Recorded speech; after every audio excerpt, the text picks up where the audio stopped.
Alright, we're gonna tackle the depression stigma, using the F word a lot. You have been warned. Hajime!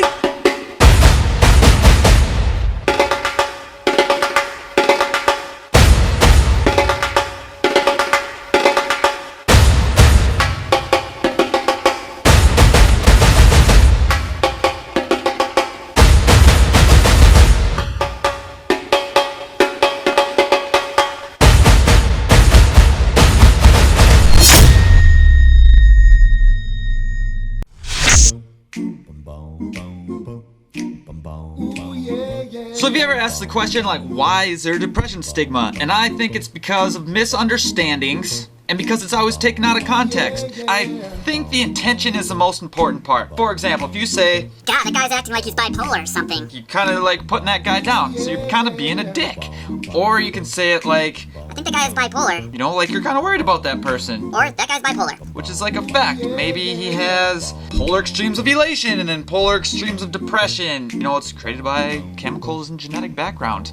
So let's talk about the stigma. Here's another example, like the word fuck. You could say, I love you. Or you can say, I fucking love you. And then fuck really isn't a bad word anymore. Fuck's kind of a great word because you emphasize how much you love somebody. But you can say it the other way too. I hate you. Or I fucking hate you. And then the word fucking is kind of a bad word. It feels bad because you just added emphasis on how much you hate somebody, or is hate really a bad word and love is a good word? It's all about the intention of how you decide to use the word. And I think the depression stigma is a lot like that. So it depends how you look at depression, and that's what needs to change. You could be laughing like, You just made fun of me, fuck you, man.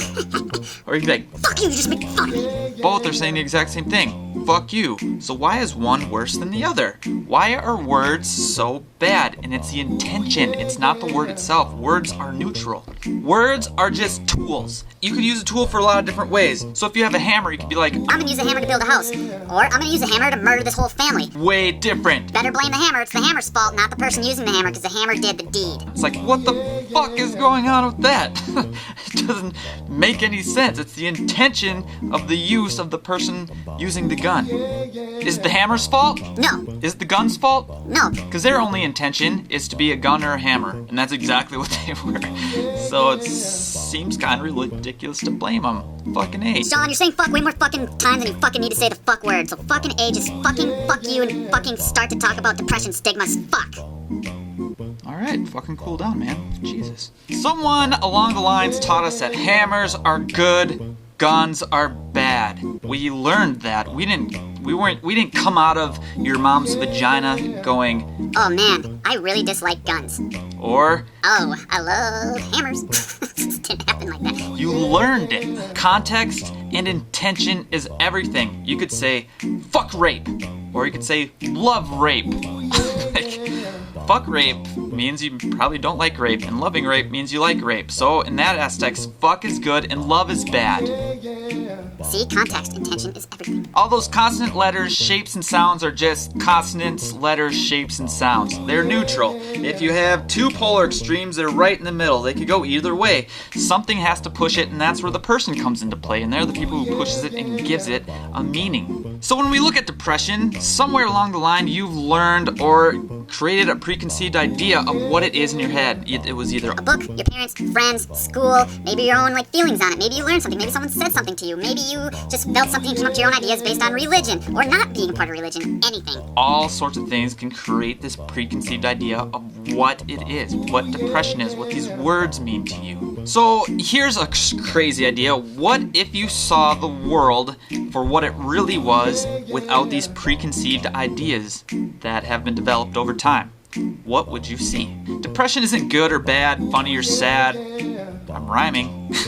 Or exciting, or miserable, or you're broken, or you're not broken. Depression is just depression. That's all it is. It's just depression. It's neutral. It's whatever someone gives meaning to it. That's what's causing the stigma. And you might be part of the reason causing the stigma, because you might have depression or see somebody with it and be like, I need to get rid of it.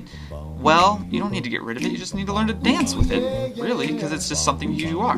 More often than not, depression has taught us that it is bad. If you have depression, You're bad and you are broken and something's wrong with you. Actually, nothing is wrong with you. You're exactly who you are. Could you say there's something wrong with somebody who's a little bit more cold than other people? Or someone who's really hot more than other people? They're just always sweaty? Or someone who is more tired than other people? No, you just be like, that person's more tired than other people. Or that person is just more cold than other people. That's just who they are. Why is it when you have depression, someone goes, "You have depression, something's wrong with you, what happened? You're broken, we need to fix you with all sorts of pills and therapy and stuff." maybe you just have depression. That's how you were wired. And there's ways to dance with that, you know? And so what I'm trying to say is there's nothing wrong with you. Depression is just depression.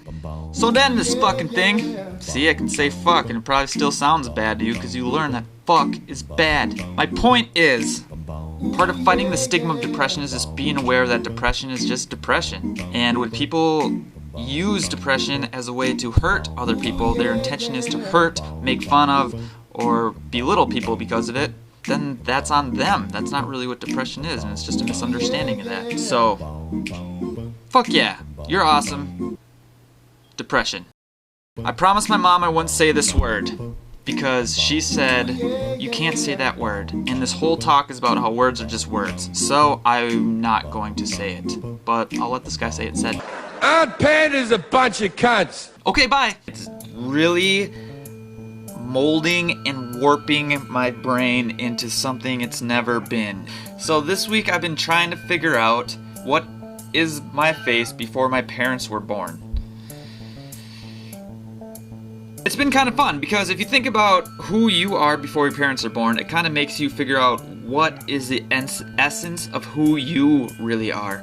I'm not really Shawn Francis, a pole vaulter, a skydiver, who has a master's degree, who created Team Hoot. That's just stuff I've done, or some people call me inspirational, or funny, or crazy, or whatever you want to call me. Those are something somebody is creating around me. When I was born, I wasn't any of those things, or before I was born, I wasn't any of those things.